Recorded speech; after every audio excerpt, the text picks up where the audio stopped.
នៅភ្នំពេញបុរសម្នាក់បើករថយន្តលឿនដល់ផ្លូវកោងបួនចង្កូតមិនទាន់ក៏ជ្រុលទៅបុកបង្គោលស្លាកយីហោប៉ាណូ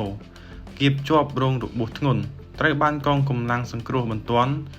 711កងពលតូចលេខ70ជួយគាស់ចេញបញ្ជូនទៅមន្ទីរពេទ្យភ្លាមៗហេតុការណ៍នេះបានកើតឡើងកាលពីវេលាម៉ោង 11:30 នាទីយប់ថ្ងៃទី22ខែមេសាឆ្នាំ2025នៅលើផ្លូវជាប់ស្ពានអាកាសចំចៅផ្លូវជាតិលេខ3ទៅផ្លូវចំចៅភូមិជ្រៃកោងសង្កាត់ចំចៅទី2ខណ្ឌពោធិ៍សែនជ័យរាជធានីភ្នំពេញតាមប្រភពព័ត៌មានបានឲ្យដឹងថា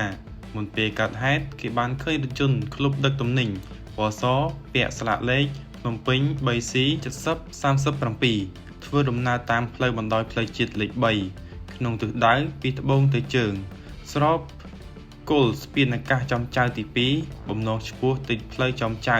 ប៉ុន្តែដោយស្ថានភាពផ្លូវកោងបួនចង្កូតមិនទាន់ក៏ជ្រុលទៅបុកបង្គោលស្លាកប៉ាត់ណូគៀបជាប់ទីកង់ក្នុងរថយន្តរងរបួសយ៉ាងធ្ងន់តាមប្រភពដដែលបានបន្តថាក្រោយមកក្រុមរថយន្តសង្គ្រោះរបស់អង្គភាព711កងពលតូចលេខ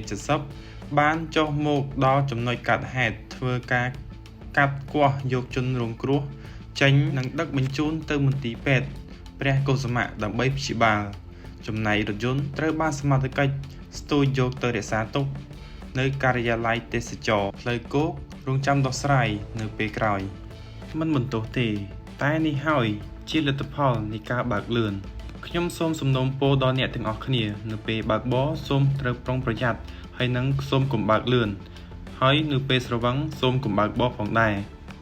ខ្ញុំមានតែប៉ុណ្្នឹងទេសូមចុច Subscribe ដើម្បីទទួលបាន